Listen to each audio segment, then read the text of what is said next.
Hi guys, tonight I want to talk to you about the third installment in the Toho Godzilla series. This one is a direct sequel to Godzilla Raids Again and is the first Godzilla film to be featured in color. It is interesting in a lot of different ways, but to cut to the chase, it's a very slapstick, lighter. It's almost a comedy in some respects. You have lots of scenes where the monsters take on nearly human traits. They taunt and tease each other in battle. There's lots of over the top acting in the movie. There's lots of scenes between the human characters where they will argue and bicker in very over the top, outrageous ways. So I guess it is, in that respect, it's a good movie. It's a good Godzilla movie for kids. If you want to show your kids, if your kids are interested in older dinosaur monster movies, this is not a bad start. The kids, I mean, especially if they're 6 or 7 years old, won't be deterred by the over or under acting. They'll just be interested in seeing Godzilla and King Kong. So, for what it's worth, it is the first Godzilla movie that I ever watched from start to finish. I saw the last 10 minutes of the movie on the Sci-Fi channel. I don't remember what the circumstances were, but I vaguely remember seeing this movie on the Sci-Fi channel back when Sci-Fi used to play sci-fi stuff and not play WWE on weekends. So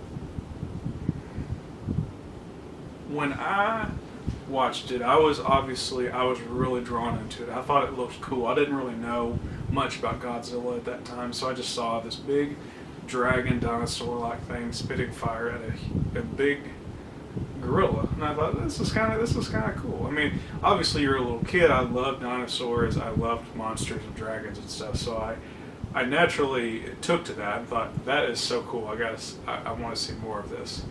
So then I saw another Godzilla movie. I watched King Kong versus Godzilla all the way through on VHS. I got it on VHS at Walmart. Watched all the way through. Loved it. The weaknesses are pretty clear. The movie is over the top. The acting, the direction is very odd. It's almost a complete, in terms of tone, it's a complete 180 from the original Godzilla. Whereas that movie was dark and full of grim imagery and cinematography, this movie goes for comedy, both from the human characters and from the monster characters. That said, even though objectively it's definitely a step down from the original Godzilla, it is a far more entertaining monster movie. If you're going for entertainment value, this movie really is one of the most fun of the Godzilla movies, particularly from the Showa era. Godzilla himself looks pretty cool. The suit design is made to look still villain-like. I mean, he still looks like the bad guy. Like, if you see him in Kong fight, you think that's the bad guy. But they don't make him look as disturbing and as deformed. They remove his pointy dragon-like ears. They take the fangs out of his mouth. They make his head almost look like an alligator head. They give him more of a reptilian look. They keep the bulky look of the suit. In fact, I think they beef up the size of his bulk of his torso, giving him a more dinosaur reptile look. And the sounds of Godzilla's roar is also augmented. In fact, the Godzilla roar is given a higher pitch in this movie, and it's the roar that you'll hear for the rest of the Showa series and for much of the Heisei series. So this movie does introduce a lot of attributes to Godzilla that we will see for the rest of the movie series. His roar, much of his look, his more comedic personality, his his his look and color, because originally, for some reason, there is a perception that Godzilla is green. I guess because he's a reptile, but in this film, it's established that Godzilla's body is kind of a charcoal gray color, and it looks all right. I mean, I know that it doesn't look real. It looks like a guy in a rubber suit, but as far as Godzilla looks, this is one of my favorites. I like the pointy, kind of narrow alligator crocodile shaped head that they gave him. It almost has like a diamond ridge on its head.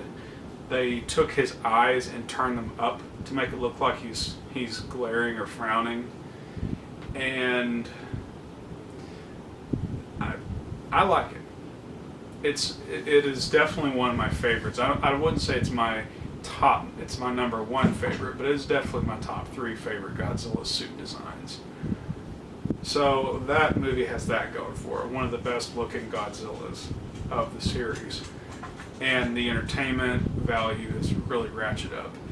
The fight between Kong and Godzilla is really cool. The battle between them two is very even for the bulk of the fight. Kong and Godzilla knock each other down, one after the other. One kicks the other one, knocks them down. That one gets it back up and knocks the other down. It's a very even match. Even when Kong gets supercharged with lightning, we'll get to that more in a minute, it still remains largely even.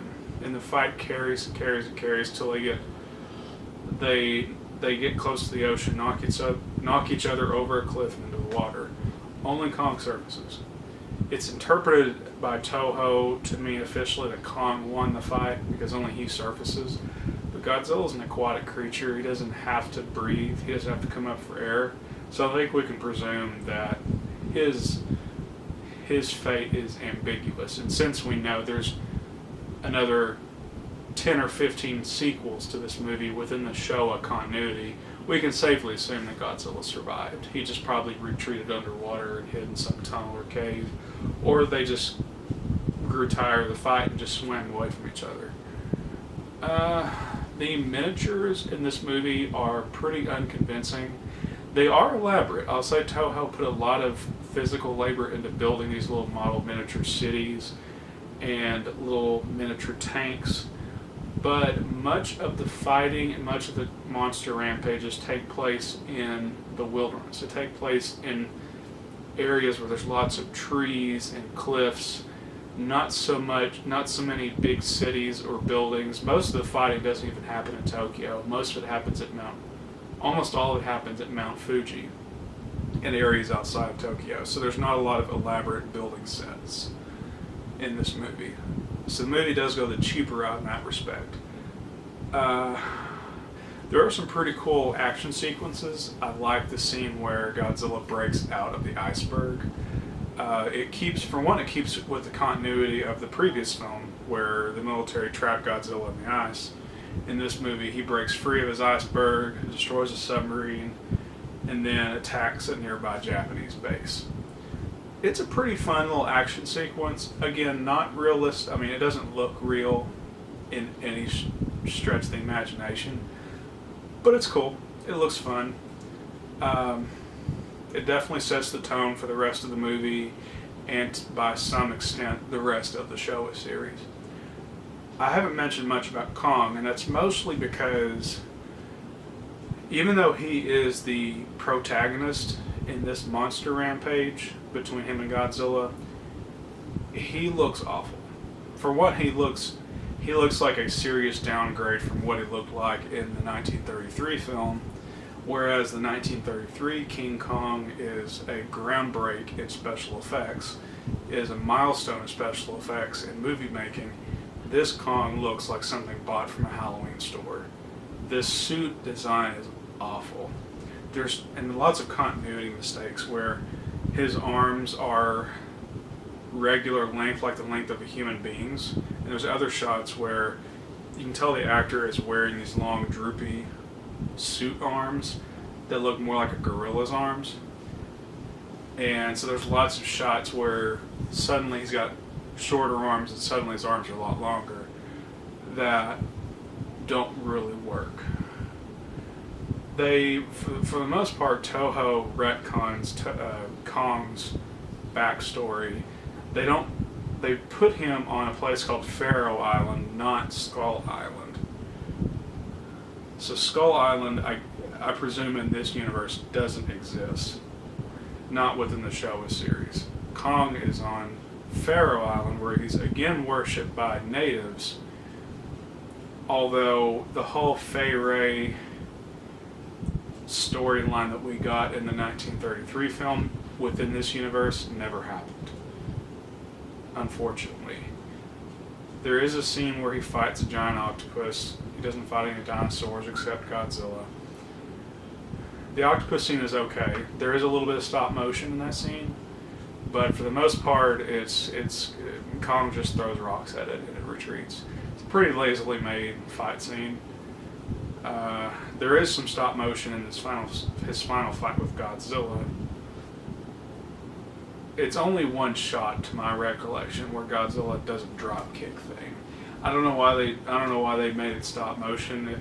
If it was just a tribute to Ray Harryhausen, or if it was done because it wasn't feasible for the Godzilla suit actor to lift his foot to kick Kong. I don't know. But it's just a little fun trivia. This movie, like I said, objectively, it is a downgrade from the first movie.